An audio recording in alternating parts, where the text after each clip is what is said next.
اللہ الرحمن الرحیم. آپ دیکھ رہے ہیں فیکٹ فائنڈنگ. میں ہوں ساجد عمر گل. ناظرین، قوموں کی زندگی میں امن کی خواہش اور قیام امن کی خاطر تگ و دو یہ نہایت اہمیت کے حامل ہیں. یہ جذبے ان کے ذریعے استحکام، خوشحالی اور ترقی کی منازل طے کی جاتی ہیں. امن ہر طرح کا چاہیے ہوتا ہے سماج میں. اس میں سیاسی امن ہے، اس میں تعلیمی امن ہے، اس میں معاشی امن بھی ہے.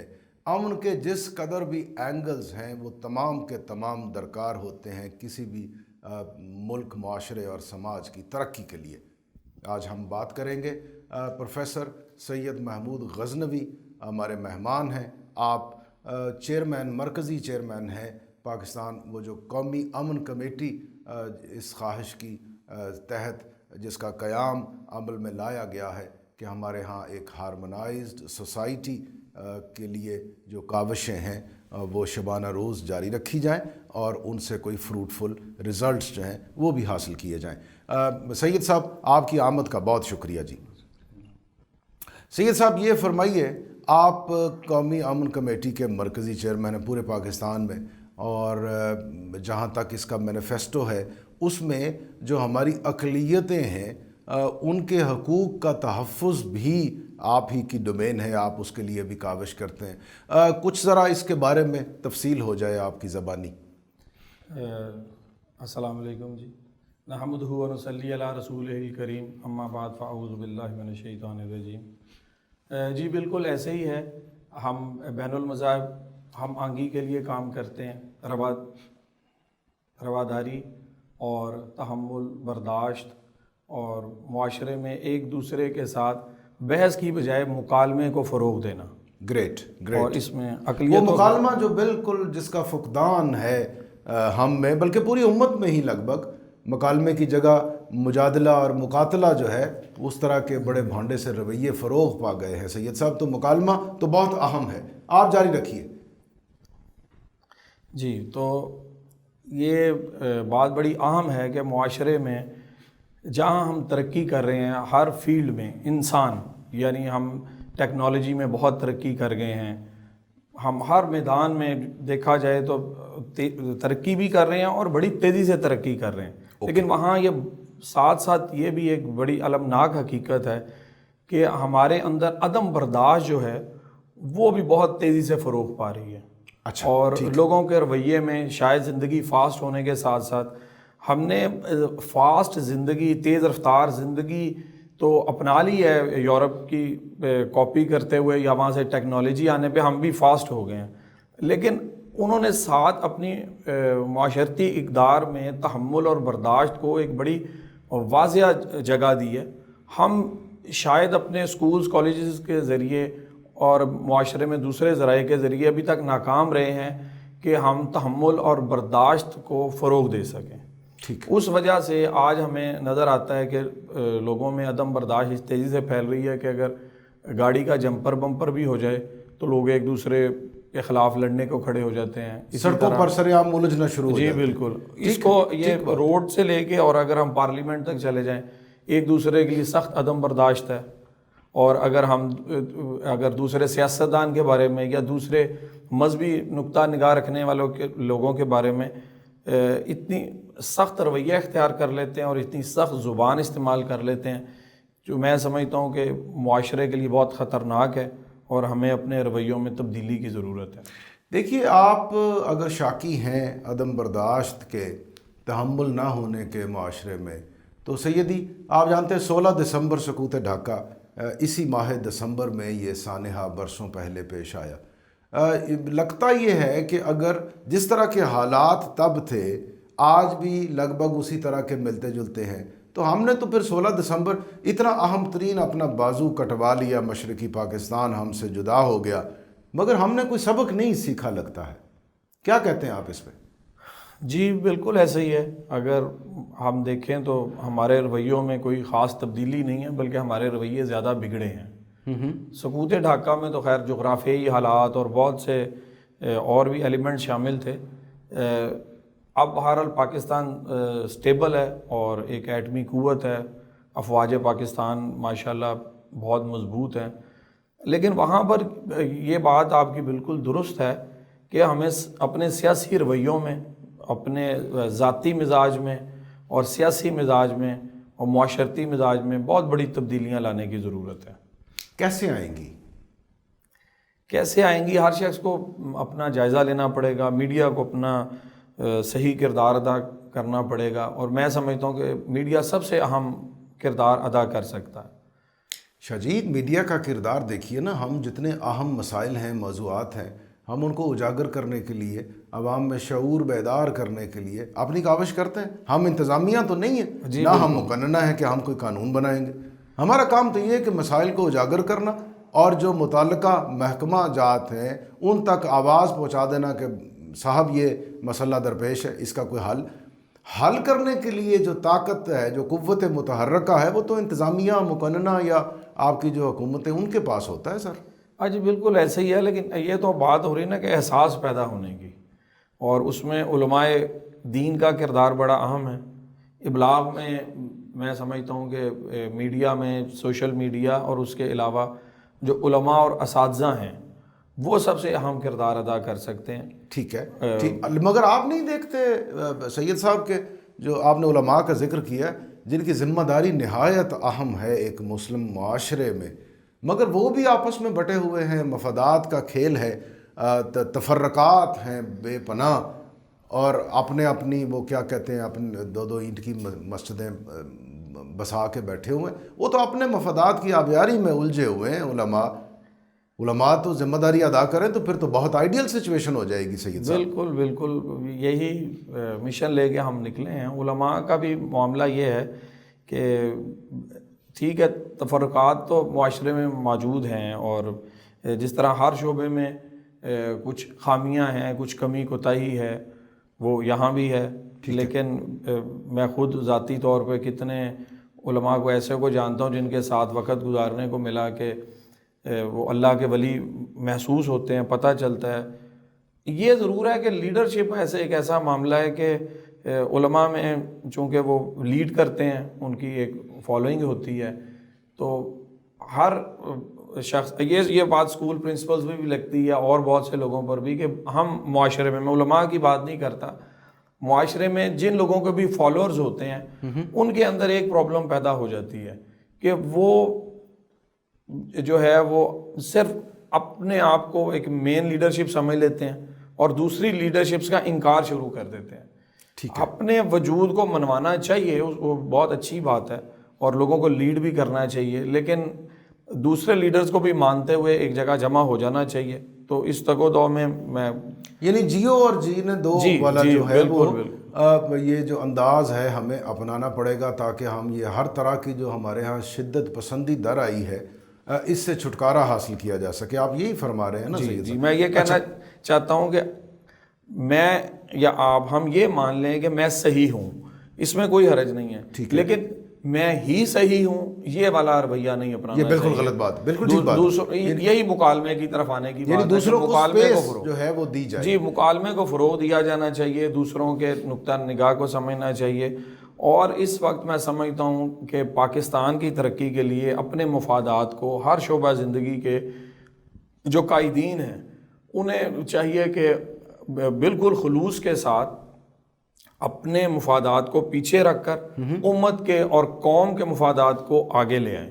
ٹھیک ہے، اور اگر ایسا نہیں کریں گے تو پھر اپنے مفادات بھی نہیں باقی رہیں گے۔ خدا نخواستہ وہی 16 دسمبر کی طرف کہیں ہم مراجعت نہ کر لیں، واپسی یو ٹرن اس طرف نہ لے جائیں ہم، خدا نخواستہ۔ جی، کسی سینس میں بھی سرفس پہ جو مسائل ہیں، جس قدر تیزی آ گئی ہے ہمارے سیدی سیاسی میدان میں، آپ دیکھیں جلسے پہ جلسہ، جلوس پہ جلوس، نعرہ بازی، بیان بازی، اور اس میں بہت سی تضادات بھی ہیں وہ جو دکھائی دیتے ہیں، اور جیسے آپ نے کہا وہ دکھائی دیتا ہے صاف کہ کچھ مفادات کی نگہبانی کی خاطر یہ سب غلغلہ جو ہے، یہ شور جو ہے، یہ طوفان اٹھایا جا رہا ہے۔ مگر آپ حکومت کو نشانے پہ رکھتے ہوئے خدا نخواستہ مملکت خداداد پاکستان کے لیے نقصان کا باعث بن جائے تو یہ تو سراسر خسارے کا سودا ہے نا سر؟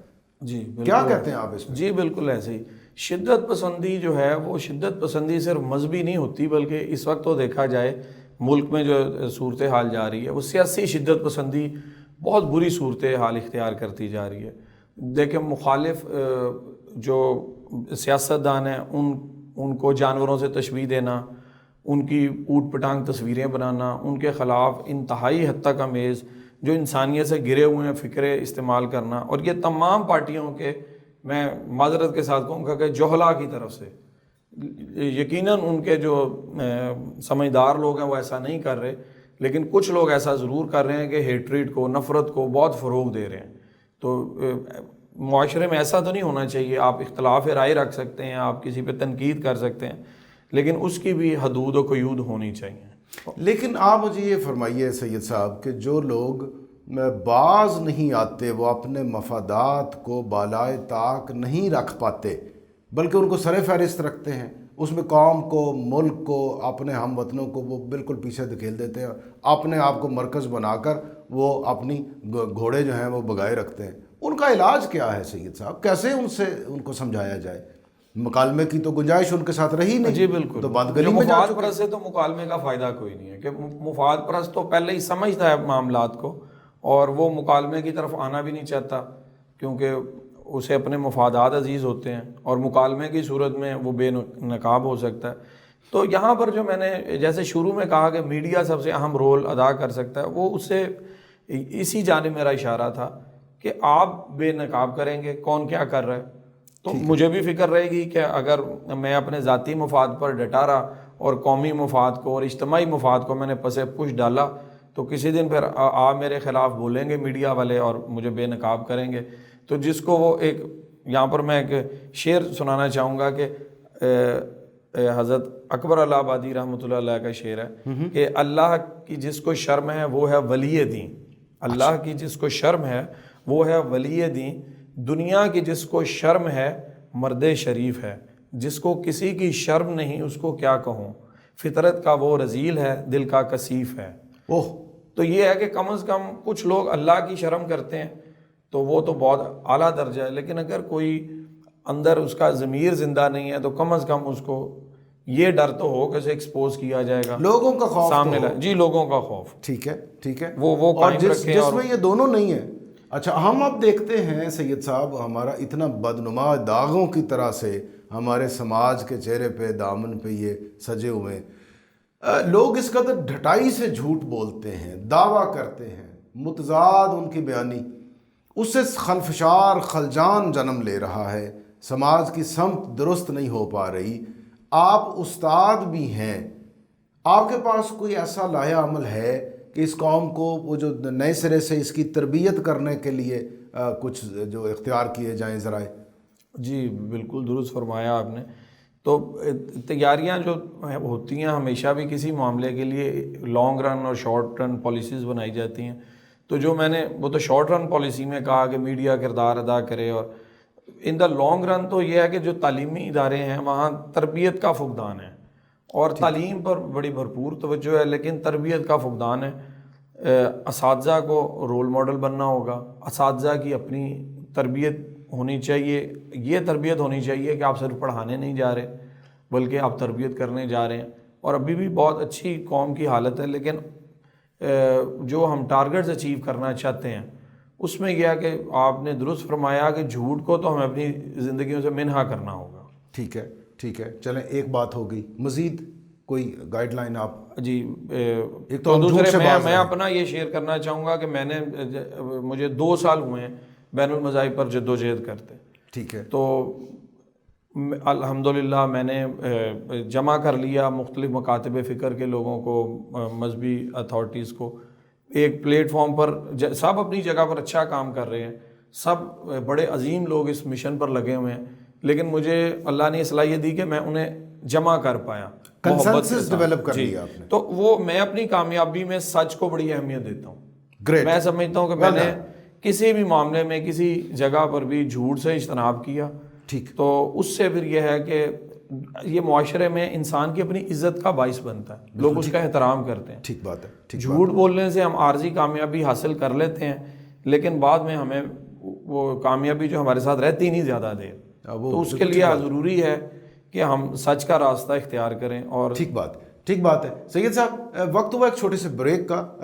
جی نہیں چاہتا کہ آپ کی یہ عالمانہ جو گفتگو ہے، جو آپ کچھ ہمیں سکھا رہے ہیں، بتا رہے ہیں، ان میں کوئی وقتی طور پر رکاوٹ لائی جائے، مگر ایک چھوٹا سا بریک. ناظرین، ہم بات کر رہے ہیں سید محمود غزنوی. آپ پروفیسر بھی ہیں اور ایک طالب علم کے طور پر وہ اس سماج کی اسٹڈی بھی کرتے ہیں، اور ایک استاد کے طور پر رہنمائی کے فریضے بھی سر انجام دیتے ہیں.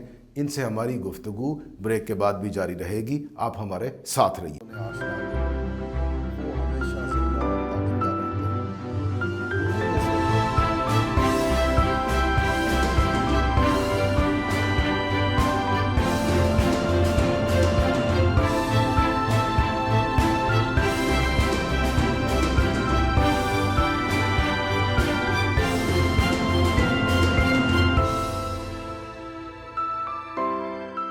ویلکم بیک ناظرین، آپ دیکھ رہے ہیں فیکٹ فائنڈنگ. میں ہوں ساجد عمر گل، اور آج میری مہمان شخصیت پروفیسر سید محمود غزنوی. آپ مرکزی چیئرمین ہیں قومی امن کمیٹی کے، اور بین المذاہب ہارمنی جو ہے وہ بھی اس کے لیے بھی یہ تگ و دو کرتے ہیں، کنسنسس ڈیولپ کرتے ہیں. سید صاحب، بریک سے پہلے ہم کہیں پہنچ گئے تھے اس مقام پر کہ جو جھوٹ سے اجتناب ہے اور وہ جو سچ کا دامن تھام لینے کی خواہش ہے، اس کے فوائد یہ ہیں کہ انسان کی بہرحال و تو عز و منتشا، اللہ اسے عزت سے بھی نواز دیتا ہے. سماجی حوالوں سے سچ کی اہمیت کیا ہے جی؟ اس کے اثرات کیا ہوتے ہیں سید صاحب؟ ذرا اس پہ آپ دیکھیں.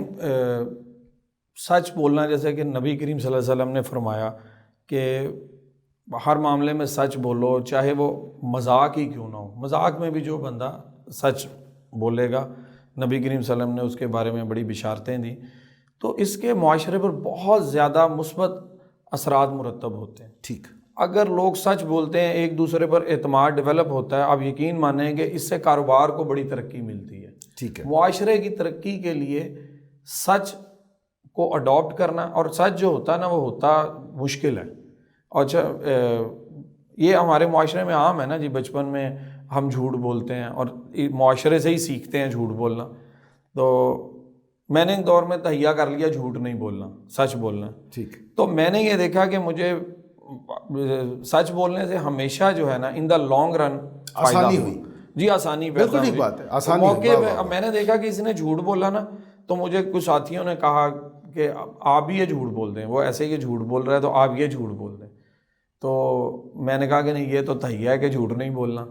تو پھر ٹھیک ہے، وہ آگے نکل گیا. اب وہ جھوٹ نہیں بول رہا تو جھوٹ بولنے والا آگے نکل گیا، لیکن بعد میں وہ بہت پیچھے ہوتا ہے، اور جو سچ بول رہے ہیں وہ آگے چلے جاتے ہیں. یہ نہیں ہو سکتا کہ نبی کریم صلی اللہ علیہ وسلم کچھ فرمائے اور اس کا ہمیں فائدہ واضح نہ نظر آئے. ٹھیک. اچھا، نبی پاک صاحب الاولاق حضرت محمد مصطفیٰ احمد مجتبیٰ سرکار دو عالم صلی اللہ علیہ وآلہ وسلم کی جو شان اقدس ہے، وہ آپ کی جو سنت مطہرہ ہے، اس میں وہ جو بین المذاہب ہارمنی ہے جس کا علم آج آپ نے تھام رکھا ہے، اسے بلند رکھا ہوا ہے، اس کی روشنی تو وہاں سے آپ کی ذات بابرکات سے پھوٹتی ہے. اس دور کے مسیحی، آپ کو یاد ہے بڑا مشہور یہ مصدقہ واقعات میں کہ مسجد نبوی میں نجران سے آئے ہوئے، نجران کے، پھر ان کے ساتھ جو معاہدہ سرکار دو عالم نے فرمایا، اور یہ بھی فرمایا کہ قیامت تک میری امت اس معاہدے کی پاسداری بھی کرے گی. وقت گزرنے کے ساتھ ساتھ سیدی، یہ جو ہم اپنے ہاں مسالک اور مختلف فرقوں اور فقہات میں تو بٹ گئے، مگر بحیثیت مسلمان کے ہم نے غیر مسلموں کے ساتھ بھی بہت کچھ شدید سا رویہ اختیار کر لیا، جس سے بہت سارے مسائل جنم لیے. آج کیا صورتحال ہے؟ آپ چونکہ اس پہ کام کر رہے ہیں، آج اس وقت ہم کہیں کسی مثبت سمت پہ ہیں یا تاحال کہیں دلدلوں کا شکار ہیں؟ جی مثبت جانب سفر شروع ہو گیا ہوا ہے. اچھا، میں یہ سمجھتا ہوں کہ بالکل ایسا ہے. ہم مذاہب کی کیا بات کرتے ہیں، ہم تو مسالک میں ایک دوسرے کے ساتھ بڑے سخت رویے رکھے ہوئے ہیں، بہت شدید رویے رکھے ہیں. لیکن یہ ہے کہ ہم یہ موٹو لے کے نکلے ہیں کہ اسلام امن اور سلامتی کا مذہب ہے، شر نہیں شعور پھیلائیں. واہ واہ واہ واہ، بہت اچھا جملہ ہے. کامیابیاں حاصل ہو رہی ہیں، شر نہیں شعور پھیلائیں. واہ واہ واہ، سبحان اللہ. تو اس میں جو ہے وہ الحمدللہ کامیابیاں حاصل ہو رہی ہیں، فاصلے گھٹ رہے ہیں.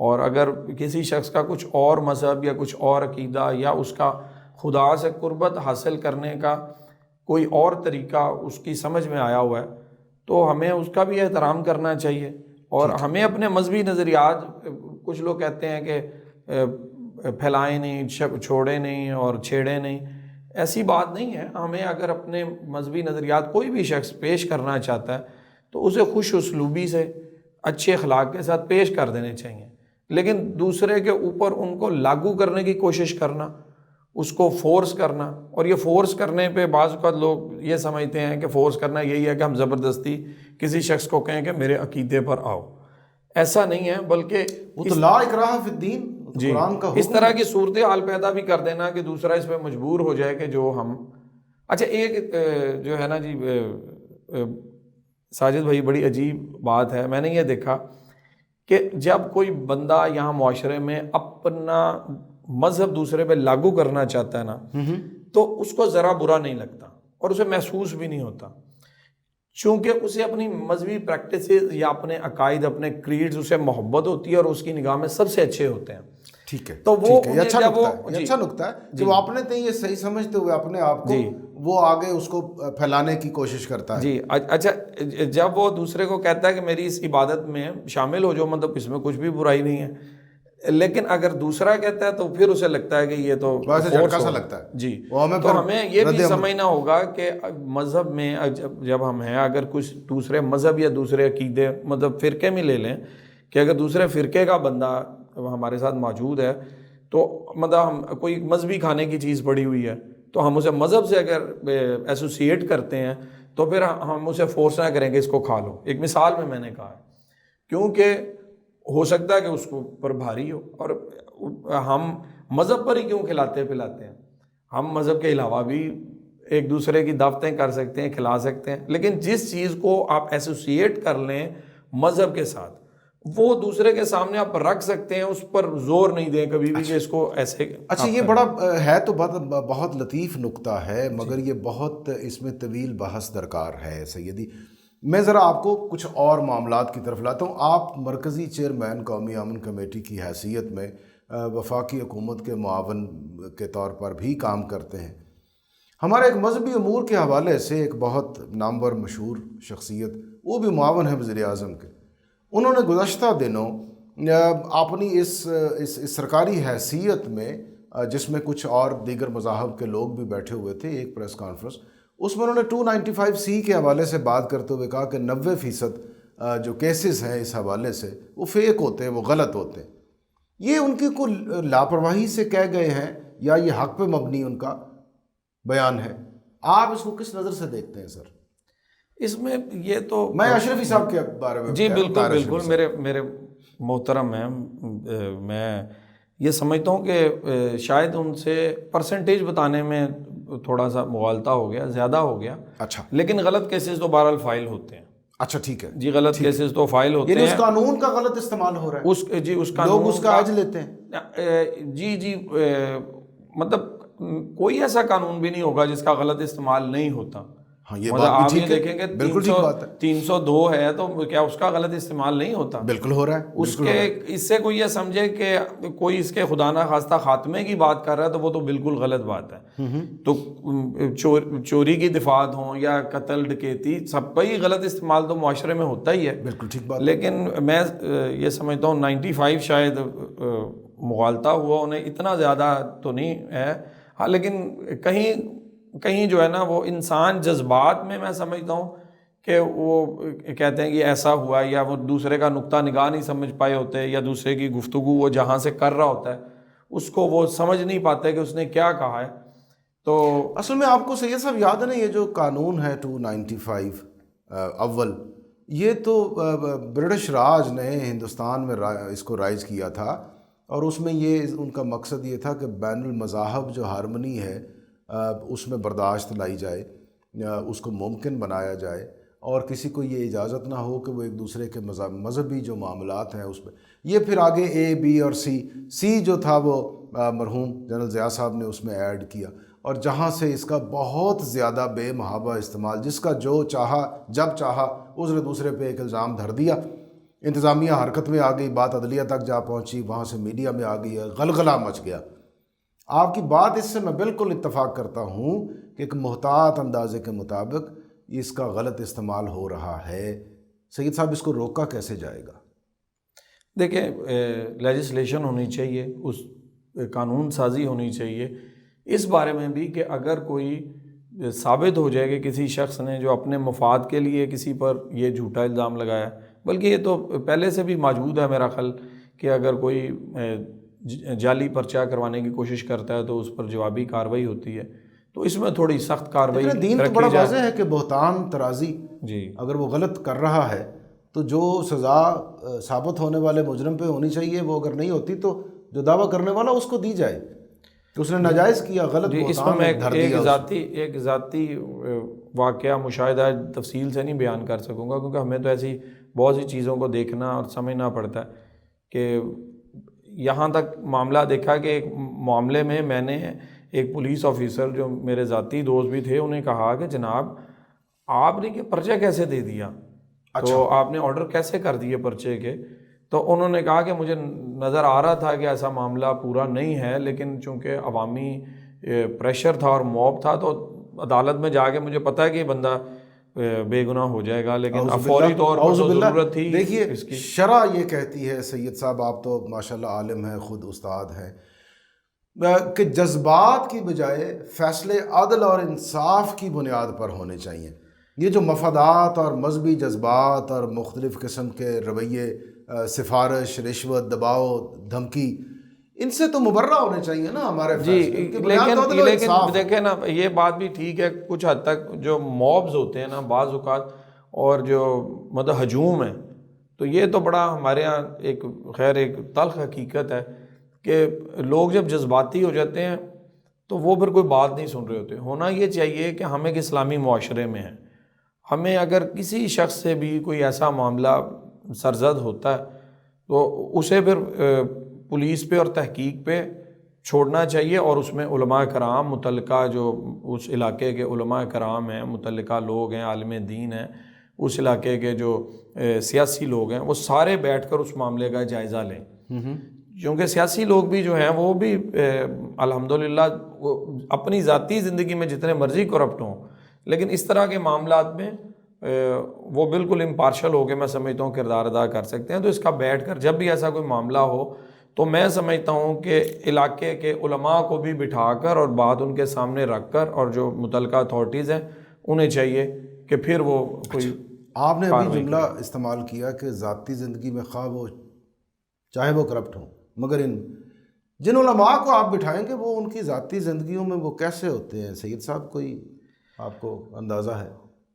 علماء کا معاملہ یہ ہے کہ علماء زیادہ معاشرے کا حصہ ہیں، جی اس معاشرے کا حصہ ہیں، اور میں سمجھتا ہوں میرا تو واسطہ زیادہ تر جو ہے وہ اپنی زندگی میں زیادہ نیک اور صالح علماء کے ساتھ رہا ہے، لیکن پھر یہ بھی ہے کہ معاشرے کے مطابق جو ہے کچھ ان کی زندگیوں کے تقاضے بھی ہوتے ہیں، کچھ علماء جن کو میں سمجھتا ہوں کہ وہ کچھ غلطی پر ہوتے ہیں، لیکن پھر بھی بہرحال علماء نے اس کا فیصلہ کرنا ہے۔ ٹھیک بات ہے۔ قومی امن کمیٹی کے مرکزی چیئرمین، پاکستان میں ہر طرح کا امن لانے کے لیے اگر ہم کیٹیگرائز کریں سید صاحب 1 2 3 کوئی بنیادی اس کے اصول، تو آپ اس کی فہرست کس طرح سے مرتب کریں گے سر؟ ایک تو آپ نے بتایا تھا کہ ہمیں ہر حال میں سچ بولنا چاہیے، بالکل، اور مزید کوئی رہنمائی فرمائیے اس حوالے سے۔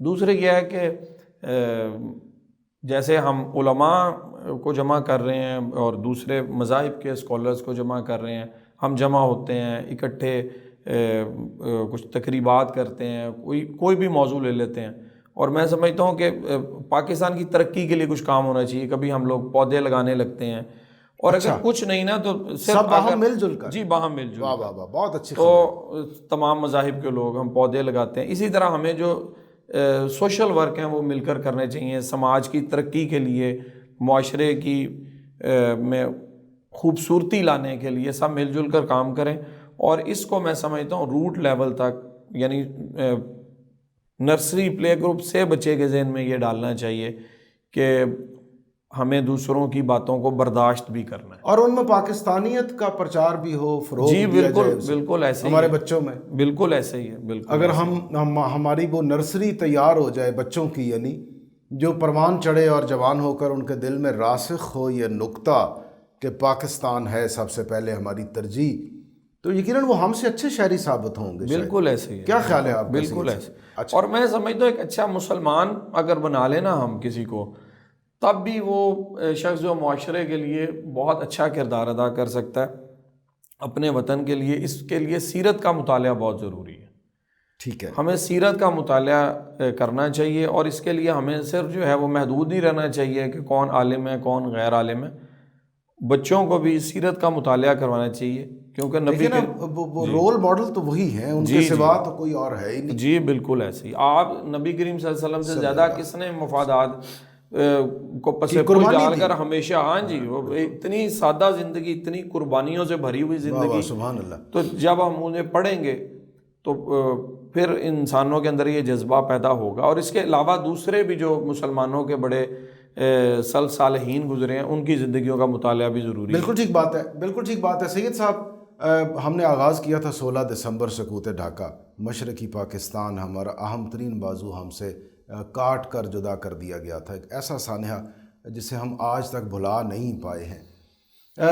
تقریباً انہی دنوں میں آج ہم دونوں محو کلام ہیں. سید صاحب، پروگرام کے آخر میں اس حوالے سے آپ کوئی سبق، کوئی رہنمائی دینا چاہیں قوم کو، دیکھنے والوں کو، کہ اس سانحے سے سبق سیکھ کر ہم اپنے آپ کو کس طرح سے کسی درست سمت پہ ڈال سکتے ہیں؟ کوئی ایسی اہم بات سر آپ کے دل میں، ذہن میں؟ بالکل ایسے ہی ہے. ایک تو جو ہماری نیو جنریشن ہے وہ سقوط ڈھاکہ سے واقف نہیں ہے. ہمیں اس کے بارے میں، جیسے آپ بہت اچھی بات اپنے پروگرام میں آپ نے اس بات کا تذکرہ کیا، ہمیں اپنی نئی نسل کو سمجھانا چاہیے کہ اس وقت کیا حالات ہوئے تھے، کیوں ہمارا ایک بازو کاٹ دیا گیا، کیوں ہم 2 لخت ہو گئے. اور ہمیں اس کے سارے جو وجوہات ہیں ان کا جائزہ لینا چاہیے، اور اس کے بعد ہمیں اپنی سمت کو درست کرنا چاہیے. بالکل ٹھیک بات ہے. یعنی اس سے آگاہی ہو، شعور ہم حاصل کریں کہ وہ ایک المیہ جی تھا، بالکل. اور ملک کے کسی حصے میں بھی جہاں انسان بستے ہیں، ہمیں یہ اسپیشلی ٹرینڈ بچوں نے بھی، میں نے سنا کہ بہت چلایا، فیصل آباد اور سیالکوٹ اور فلاں شہر. ہمیں یہ دیکھنا ہوگا کہ پاکستان کے ایک ایک کونے میں اگر کوئی شہر خوزدار میں بھی آباد ہے تو مجھے یہ دیکھنا ہے کہ حکومت خوزدار کے لیے کیا کر رہی ہے. لاہور میں بیٹھا ہوا شخص خوزدار کے لیے بھی جو ہے وہ بولے گا، کردار ادا کرے گا، تو پھر ہم متحد ہیں. اور اگر ہم بات کرتے ہیں لاہور میں بیٹھے ہیں تو لاہور میں کیا ہوا جی، ہمیں بتاؤ لاہور میں کیا ڈیولپمنٹ ہوئی. اگر لاہور میں ڈیولپمنٹ ہوئی اور بہت زیادہ ہو گئی تو ہمیں خود سے لاہور والوں کو سوال اٹھانا پڑے گا کہ آپ بتائیں. بالکل ٹھیک بات. وہاں احساس محرومی پیدا ہوگی جب، ہاں جی، اگر ایک جسم ہے نا، اگر اس کا کوئی ایک حصہ بھی وہ تکلیف میں ہوگا یا اس میں پیپ پڑ جائے گی، کوئی زخم ہو گیا، مثلا میرے پاؤں کے انگوٹھے میں اگر کوئی زخم ہو گیا تو چلتے وہ پورے جسم میں درد محسوس ہوگا، آنکھ بھی اس کا درد محسوس کرے گی اور روئے گی. بالکل ٹھیک بات ہے، بالکل ٹھیک بات ہے. سید صاحب، بہت شکریہ. آپ نے بہت کارگر، بہت استدلال سے بہت اہم باتیں ہمیں یاد دلائی ہیں. اس دعا کے ساتھ ناظرین، ساجد عمر گل کو فیکٹ فائنڈنگ سے اجازت دیجیے کہ وطن عزیز پاکستان پر وہ فصل گل اترے کہ جسے کبھی کوئی خوف خزاں نہ ہو. بس اتنا دھیان رہے کہ ہم خود اپنے فرائض پر اور دوسرے کے حقوق دینے پر توجہ مرکوز رکھیں تو یہ سماج بہت جلد ایک ترقی یافتہ، خوشحال، تہذیب یافتہ، تعلیم یافتہ بن جائے گا. آپ جہاں بھی ہیں اپنا بہت خیال رکھیے گا.